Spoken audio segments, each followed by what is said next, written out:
Kya Dutch government ya Uganda esitukiremu okutaasa bannayuganda abakwatiddwa embeera y'olutalo mu ggwanga lya Iran. Amawanga Iran ne Israel gali mu ddwaniro kakati. Nejjukira nti abayizi abali ku puroguramu zitali zimu naddala abagenda okusoma kuba tukimanyi bulungi nnyo. Amawanga Buwarabu, Iran, Algeria, amawanga nga Pakistan, then waliwo education programs zitera okuweebwa kampuni za Uganda sabana bugibali. So gavumenti ya Uganda etegeeza nti erina abayizi 48 abagenda ku misomo mu kibuga Tehran. Era bagamba nti abayizi banampuliriza bakwataganye n'ebitebe. Fakiti basabye gavumenti ya Iran ebayambeko ebakolere ekkubo bayinza okufulumira. Then bakwataganye n'ebitebe bya Uganda mu mawanga okuli Butuluki, okuli Qatar, Saudi Arabia ne United Arab Emirates. Obufuna ebiwandiiko ebiyinza okubayamba okuddeeka. Era mu ngeri emu gavumenti esaba amawanga galiraanyeewo Iran okuli Butuluki, Azerbaijan n'eggwanga erya Jordan bagite Jordan. Abayizi bano basobole okufuluma ensi ya Iran nga tewaliwo omutawaana gwonna. So ekiwandiiko eky'amawulire kyafulumiziddwa omutesitesi omukulu ministry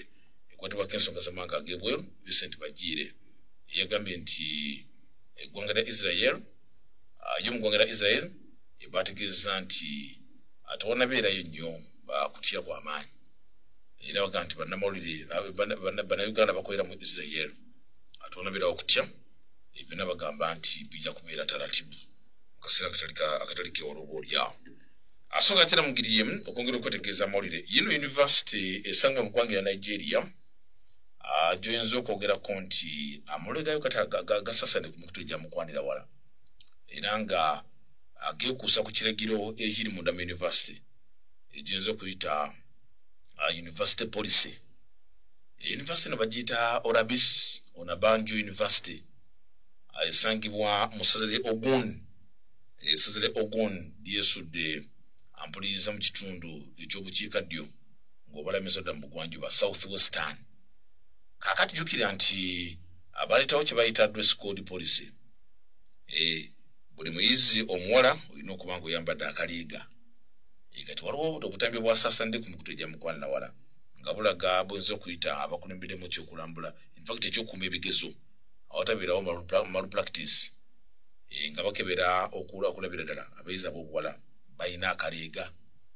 Kati awo nsireega nti kijja kiti ate obanga olinanga akebera akaliiga naye ate bakizza ku ludda olw'eddembe ly'obuntu. Ekinenge gikitata n'ekitiibwa ky'omuyizi omuwala olw'ensonga nti akebera obanga alina akaliiga ayinza okuba nti si ye muntu we amanyikiddwa oba ali mu layini y'oku lusegere. So debate eziri ku social media. University nampuliriza yatandikibwa mu mwaka gwa 1992 era nga yasooka kubeera Ogun State University n'oluvannyuma n'etuumibwa Orabis Onabanjo yali state governor. Gwenzo in fact yali governor w'essaza eryo gwe bagibbulamu ng'amaze okuweereza ekitundu ekyo mu mwaka 2001. Kati university yampuliriza eri ku spotlight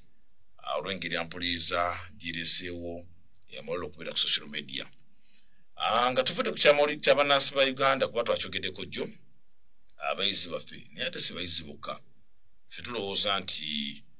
kino ekiri ekiwandiiko ky'omutesitesi wa ministry ekwatibwako ensonga z'amawanga ag'ebweru ndowooza kikafalinga n'abayizi bannansi Bannayuganda abagenda okweyiiya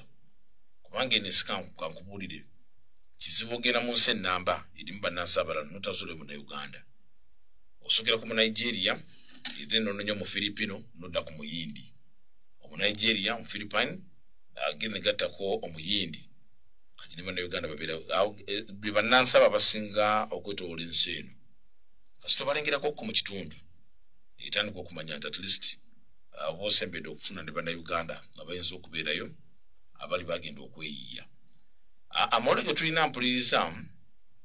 aguyinza okwogerako Amerika ekyagamba ssaawa yonna yagala kwekata ku lutalo. Emboozi ekyaliwo nnyo Amerika eyagala kwekata ku lutalo.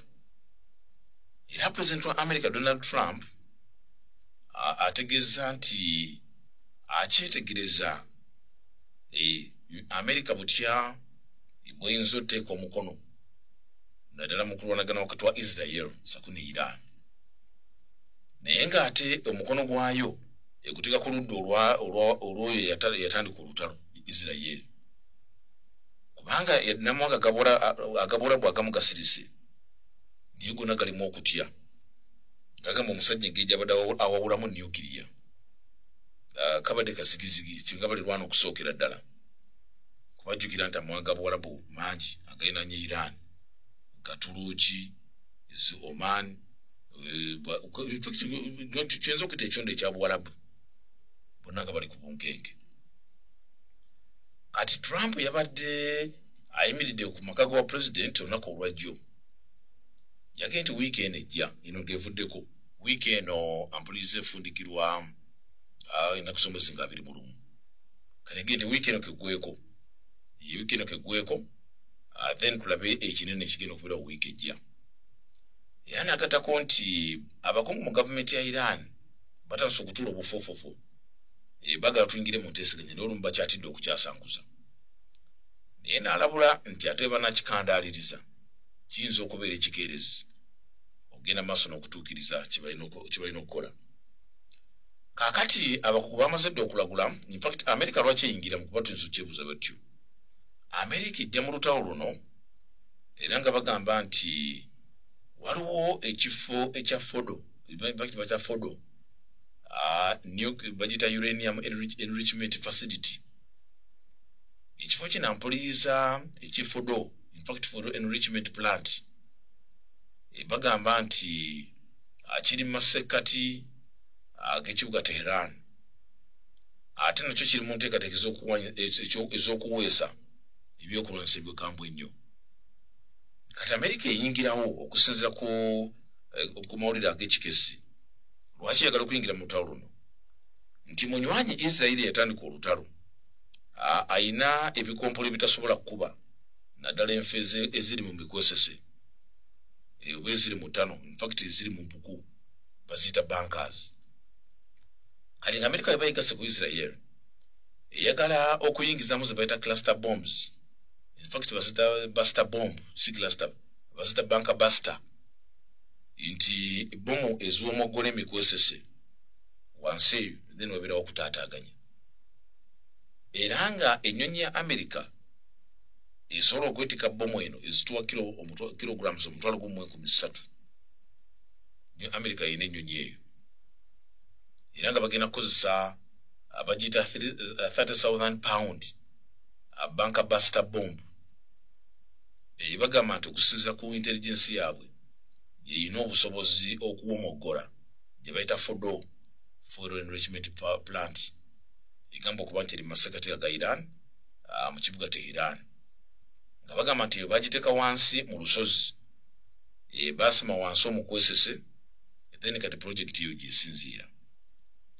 kati America mu byafaayo yerina zibayita bunker buster bombs era nga n'ennyonyi yaazo emanyiddwa nga B2 enkola America yerina obusobozi okwetika bomu eyo okusobola okutuuka wansi ku mikwesese kati America weyagala okuyingiramu era nga bagamba nti singa B2 bombers America n'ebyeziyungudde okuyambako Israel kitegeeza olutalo lujja kuba lukyuseemu kudo lwa Iran yali amaze dde okuwera emwalabye jjo okwogera kwa Ayatollah Khamenei guyinza okwogerako omukulembeze w'okuntikko mu gavumenti ya Iran ng'asinziira ku mikutu gya gavumenti naye ng'alina mu kifo gy'ali ekitamanyiddwa bulungi kati bagamba nti singa B2 eza America ziyingirawo nga zigenda kwetika bunker buster bomb luba lukyuseemukko era nga baga nti kati kitegeeza nti offensive eno eri Iran ejja kuba egattiddwako amaanyi ga America nga bayambako Israel okwongera okutuukiriza ekyo kaakati bunker buster ekigambo kino kya byakulwanyisa eby'entalo kikigambo ekikozesebwa general term ekitegeeza nti zino bomu basobola kukuba bifo ebyenjawulo ebyinza okwogerako ebyesudde wansi mu ttaka nga zino conventional bombs ezikuba ku nguudo zisobola kutuukayo kati eno bunker buster gyinza okwogerako nti ene womogole emikwesese kati esawa zino gyeyinza okuyambako okusanyawo fodo fuel enrichment plant batageti abasajja bagamba nti bagenda okutandika olutalo nga bayingiddewo okusanyawo nuclear wa Iran. Kati kitegeeza omusajja abanga yeetaaga okutuuka mu mikozesa eri gy'atasobola kutuuka conventional bomb gyezitatuuka kati then plan B egenda okuyingirawo kati America oyingire mu lutalo kuyinza okubeera okwolereza okwokungulu naye nga ne Iran yo defensive yali n'olaba yabogolanga kumpi okwetooloola ensi yonna ng'ekimanyiiko nti yeetooloddwa abawarabu bayinza okubeera banywanyi mu solidarity ate n'engeri gye yakwekamu obuweesi bwayo wansi w'agasozi kiyinza okubeera ekizibu. Kaakati era mu ngeri y'emu ekyokulwanyisa eky'amaanyi kiyinza okwogerako ekiri mu muteeko gwa banka buster era nga America yekiweesa bakiyita GBU 57 massive ordnance penetrator. Bomu eno ezitowa pounds emitwalo 3 bw'ozisa mu kilogram zirika mu ggwanga ye tani namba ne kilo in fact tani 13 ne kenda 6 ekuba buli tani ebeera mu kilo 100 kati ezitowa kilo 13 kilo mutwalo gumu 13 mu 6 zetani 13 ne kenda 13 n'ekitundu ne kenda leziyitamu. Kati njenzo kwogerako massive ordnance penetrator era bomu yefaananiza eri banka buster ejinza okwogerako etambuzibwa ennyonyi ya B2 era mulimu n'endala ezitoowera ddala etandikira ku buzito obutonotono okuva ku kilo 2700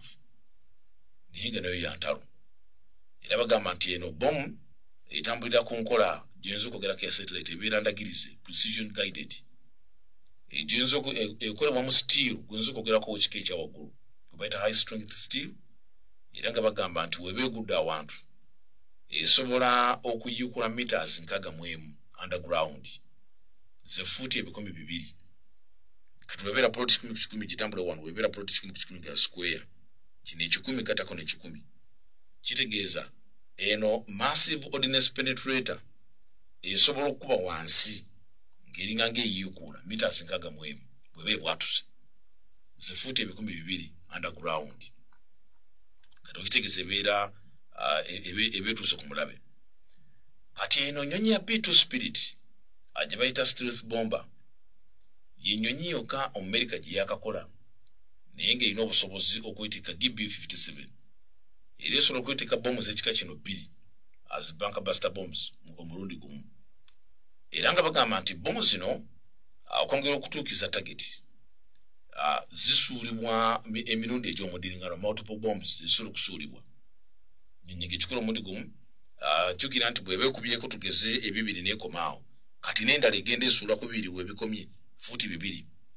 bukitegeeza nti omukozesa guba gukka wansi fuuti nga 4 eno eba esoose okukuba newomogola fuuti 2 then endala bwetuulawo egattako 2 kati kitegeeza n'oba wakka wansi fuuti nga 400 then science yoyo abutya bwesuula then negera ng'eyongerako. Kati no banka buster bombs ampuliriza ezo nzo okwogerako nti abajjukira obulungi ennyo bomu zino bazikozesa mu Lebanon bwe baali batta ono akulembera akabinja kaba Hezbollah Hassan Nasrallah bwe yali ku kitebe kye nga yeekwese wansi mu kibuga Beirut yali bomu y'ekika eky'engiringeni gye bayita bomu kayiikuuzi kyekigambo ekituufu kiyinza okuggya amakulu bomu kayiikuuzi eyinza munnaffe okuyambako okukola ekyo. Era mu ngeri y'emu Israel gyinza okwogerako nti bomu zino ezirinako zi bunker busters okuli GBU 28 ne BLU 19 era ziyinza okwogerako zino ate zikozesebwa ennyonyi za Israel ennwanyi ez'ekika kya F-15 naye nga bagamba nti zino bomu tezisobola kusima mu kwesisikuka wansi zirina kye bayita shallow penetration era nga nabwe kityo bakolaga nti ziyinza okuba nga okutuuka ku gye bayita Fordo nuclear facility ziba zikyabulako.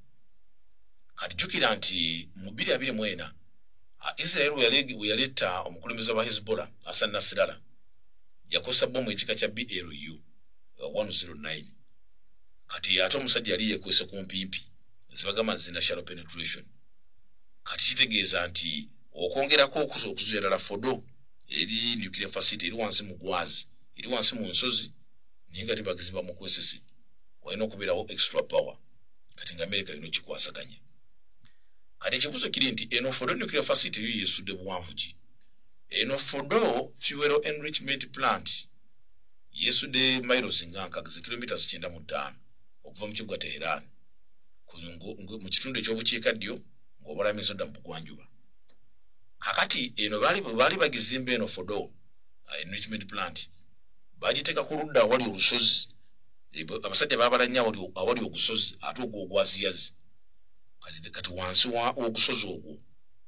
gye bagamba nti yesudde kumpi meters nga 9 wakati w'ekirana ku 9 bw'ozidda mu 40 yesudde fuuti nga 2.6 ku 3 kati kitegeeza nti eno ejinza okwogerako supersonic penetrator igenda okozesebwa enapuliza ejinza okwogerako gye bayinza okuwaayo okuyambako okusumogola wansi kati yeyina okuba ng'esobola okukuba infact ng'esobola okuyikula mita zisoba 200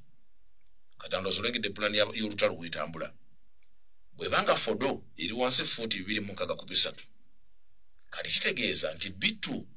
eno gy'oyinza okwogerako fight ennyonyi y'Obumerika erina okuyingirawo kubanga Israel egamba ekigendo eky'okulumbagana Iran kyakusaanyawo kye bayita nuclear kati eno bombu gy'oyinza okwogerako massive ordnance penetrator GBU 57 mu buli ngeri omusajja wabanga alina obukakafu nti ekuba meters 61 ze fuuti 2 kati kitegeeza aba alina okusula GBU 57 ku kifo eky'engeri ekirowoozebwa okusobola okwasayasa ogwaziyazi eno bomu kayikuzi nesobola okutuuka mu kifo kiri we bagenda okusanyizawo nuclear so ekifo ekyogerwako ampuliriza kyekiyinza okwogerako kino kyazimbibwa kyatandika okuzimbibwako mu mwaka 2006 era kyatandika okukola nga wayise emyaka 329 then basajja bakyongera mu birungu batwala emyaka 3 nga bali mu kuzimba Fordo eri wansi kati kitegeeza nti bitu ey'omu America wiiki ejja Trump nga bw'agambye eyinza okubeera mu bwengula bwa Iran ate nga bakugamba nti yennyonyi gy'oyinza okwogerako omulabe gy'atasobola kutagetinga mangu esobola munafu okusurvivinga air strikes ate ne mu ngeri yemu n'ebbomu zino zeebeera esudde yo emala okusuula erina engeri gye yeemulula ekisobozesa olugwa okutambula obulungi newatabeerawo mbeera ebeera etabanguse so Natanzi ne Fordo ye tageti y'abasajja bano abalumbaganyi ye tageti yingirigiri kuba kati saa zino omusajja wabagamba nti neetaga gy'oyinza okuyita buster bomb egenda okukola ogwakayiikuuza okusaanyawo ekifo kye neetaaga kitegeeza omusajja tageti ye yokka era singa anakakasa wano ku satellite map oba satellite images ngalaga nti ebifo byonna ebadde biwusa nuclear bijjeko engalo oyinza okwesanga embeera munnaffe eteredde ate newatabeerawo mbeera yeraliikiriza so wakati waliwo yadambuza ku zintu okuyita zino ballistic system in fact ya defense system Israel ekosa defense system ziwerako ddala ina Iron Dome enesobola okukwata ebikompolo ebijjidde mu short range erinawo gye bayita David's sling ampuliriza eno ekwata medium range kati neno gye bayita arrow system zino zi ballistic missile ezigira ku speed nga zisobola okutambula kumpi kilometers 24,000 kuba bagamba America Iran webekasuka ebikompolo gena ku ttaka lya Israel bitambulira kumpi eddakiika 12 zino ballistic missile